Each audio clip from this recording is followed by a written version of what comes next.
Hi friends, నా పేరు సురేంద్ర. మీరు చూస్తున్నారు ఎంఎల్ఎం రివ్యూ ఛానల్. ఫ్రెండ్స్, మనం చాలా రోజులు వెయిట్ చేస్తున్న విత్డ్రా అనేది మనం రిసీవ్ చేసుకోవడం జరిగింది ఈరోజు. యాక్చువల్లీ నిన్న అంటే మనకి ఏప్రిల్ 30 పెట్టాను, అంటే వితిన్ 1 డేలో, అంటే మే 1కి మనకు రిసీవ్ అవ్వడం జరిగింది. మీరు చూడొచ్చు ఇక్కడ సక్సెస్ కంప్లీటెడ్ ఉంది. $58.31 పెట్టాను.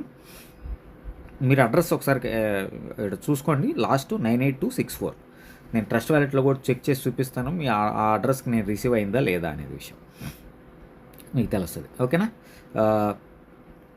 చూడండి ఇక్కడ నాకు చూడండి, 55.4 USDT అనేది ఈరోజు టుడే 11:12 AM రిసీవ్ అవ్వడం జరిగింది. సో ఈ అడ్రస్ నుంచి మనకి, నేను అడ్రస్ కూడా చూపిస్తాను. నేను అక్కడ అడ్రస్, ఇక్కడ అడ్రస్, మీ BSC స్కాన్లో ఓపెన్ చేసి మీరు ఇక్కడ చూసుకోవచ్చు. ఇక్కడ మీరు చెక్ చేసుకోవచ్చు, 49826F ఈ అడ్రస్కి అనేది రిసీవ్ అవ్వడం జరిగింది. మనం ట్రెజర్ ఎన్ఎఫ్టీలో అదే అడ్రస్ ఇచ్చాం. సో ఎవరికైనా డౌట్ ఉన్నా కూడా దీని ద్వారా క్లియర్ అయిందని అనుకుంటున్నాను. ఇకపోతే రిసీవ్ చేసుకున్నాం. ఇప్పుడు ఫర్దర్గా ఏం స్టెప్ తీసుకోవాలి? ఏమీ లేదండి. ఇప్పుడు నేను ఓన్లీ టెస్టింగ్ పర్పస్ కోసం విత్డ్రా పెట్టాను. మళ్ళీ నేను రిటర్న్ స్టేక్ చేస్తాను. ఏదైతే రిసీవ్ చేసుకున్నానో అవి మళ్ళీ ట్రెజర్ ఎన్ఎఫ్టీలో తీసుకెళ్ళి అక్కడ TUFT కాయిన్స్ బై చేసి మళ్ళీ స్టేక్ చేద్దాం. సో ఈ ప్రాసెస్ అంతా మళ్ళీ ఒకసారి చూపిస్తాను మీకు వీడియోలో. ఒకసారి ఎవరైనా డౌట్ ఉన్న వాళ్ళు కూడా క్లియర్ అయిపోతాయి. చూసుకోవచ్చు. ఇక్కడ మళ్ళీ సక్సెస్, ఇక్కడ కూడా సక్సెస్ ఉంది కదా. ఇకపోతే నేను డిపాజిట్ చేస్తున్నాను BEP 20లోకి. సో ఇక్కడికి వచ్చాను, USDTలోకి. సెండ్ పేస్ట్ $50 పంపిస్తున్నాను. చూద్దాం, టోటల్ పంపించేస్తున్నాను. చూద్దాం, సెండ్ కొడుతున్నాను.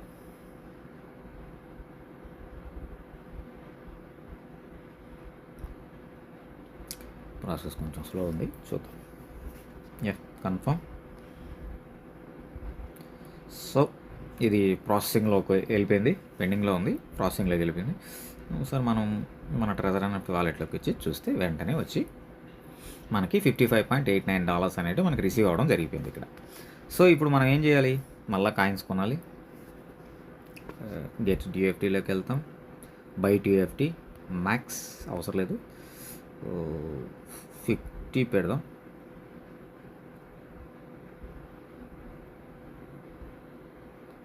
By successful. ఇక్కడికి వస్తే 12,500 అనేది రిసీవ్ అవ్వడం జరిగింది. సో యాక్చువల్లీ ఒక థింగ్ మిస్ అయ్యాను. ఇక్కడ రిజర్వ్ చేసుకొని ఉండొచ్చు నేను, ఒక $1 అట్లా వచ్చేది ప్రాఫిట్. నో ఇష్యూ, అది మిస్ అయింది. సరే, మళ్ళీ స్టేకింగ్లోకి వెళ్దాం. కలెక్షన్ $2,000 వర్త్ స్టేకింగ్ తీసుకుంటున్నాను. ఫస్ట్ పెట్టుకుంటున్నాను. స్టేక్ టైం ఈసారి 12 days పెడుతున్నా, చూద్దాం. Stake successful. మీరు చూసుకోవచ్చు, నాకు స్టేకింగ్లోకి వెళ్ళి మై స్టేక్లో 12 daysకి నేను లాక్ చేసుకున్నాను. 12 daysకి లాక్ చేసుకోవడం వల్ల ఏమవుతుందంటే 3 days అనేది మళ్ళీ రీస్టేకింగ్ చేయడానికి యూజ్ చేసుకుంటా. మిగతా ఏదైతే 9 days ఉందో ఆ 9 days మనం విత్డ్రా పెట్టేసుకోవచ్చు. 9 days అంటే ఎంత వస్తుంది? ఇంచుమించుగా $150 మనకి రిసీవ్ అవ్వడం జరుగుతుంది. మీరు కావాలంటే 30 daysకైనా పెట్టుకోవచ్చు, కంపెనీ మీద నమ్మకం ఉంటే. ఎట్లయినా చేయండి, యాజ్ యూర్ విష్. ఇకపోతే ఇది మనం విత్డ్రా చేసుకున్నాం. విత్డ్రా అనేది నమ్మకం వచ్చింది. సో ఎంతవరకు నమ్మచ్చు? సో అది మన చేతుల్లో లేదండి, ఎంతవరకు నమ్మచ్చు, ఎన్ని రోజులు విత్డ్రాలు వస్తాయి. నేనైతే కొద్ది రోజులు ఇస్తాడని అనుకుంటున్నా విత్డ్రాలు. సో ఎవరికైనా నమ్మకం ఉంటే ఈ విధంగానే స్టేకింగ్లో పెట్టి మీరు చేసుకోండి. ఇప్పుడు ఇంకొక డౌట్ చాలామందికి, నా దగ్గర 5 NFTs, 6 NFTs, 7 NFTs ఉన్నాయండి, ఎన్ని NFTలు రిలీజ్ చేసుకోవచ్చు, ఎన్ని NFTలు చేయాలంటే ఎంత ఖర్చు అవుతుంది? Simple calculation. ఫస్ట్ NFT మీకు $50 వర్త్ కాయిన్స్ కావాలి. సెకండ్ NFT పెట్టాలంటే అట్ ది సేమ్ టైం 100 కావాలి, అంటే 50, 100, 150 కావాలి. థర్డ్ కావాలంటే 200, 100, 50, $350 కావాలి. అట్లా మీకు ఎవ్రీ NFTకి డబుల్ అయిపోతుంది. నా సజెషన్, మీరు 2 కానీ 3 కానీ స్టేక్ చేయడానికి చేయండి. అంటే మీ దగ్గర డబ్బులు ఉంటాయి, ఒక్కటే చేసుకోండి, ఇబ్బంది ఏం లేదు. మీ దగ్గర ఇంకా ఉంది, ఎన్ని వరకు చేయొచ్చు, నేను పెట్టుకోగలుగుతాను అనుకుంటే 2 or 3, అంతకన్నా ఎక్కువ పెట్టే పనే లేదండి, అవసరమే లేదు. ఇప్పుడు ఫర్ ఎగ్జాంపుల్ మీరు 2 చేసే మీకు $150 వర్త్ కాయిన్స్ కావాలి. మీరు అది మన రీజనబుల్ మన మన వల్ల అయ్యే పని. సరే ఇంకా ఉన్నవాళ్ళు ఏం చేస్తారు, ఇంకొక $200 యాడ్ చేసుకొని 3 ఎన్ఎఫ్టీలు తీసుకోవచ్చు. ఇప్పుడు మీకు 3 ఎన్ఎఫ్టీలు ఒకవేళ 2 ఎన్ఎఫ్టీలు అన్లాక్ చేశారు, మీకు పర్ డే ఎంత వస్తుంది, $40 వర్త్ కాయిన్స్ రిలీజ్ అవుతాయి. 30 డేస్కి ఎంత అవుతుంది, 40 × 30 $1200. దాంట్లో మళ్ళీ $150 మళ్ళీ రీస్టేకింగ్ పెడితే ఇంచుమించుగా $1000 మీకు మంత్లీ ప్రాఫిట్ అనేది వస్తుంది. చాలు, ఎనఫ్ కదా.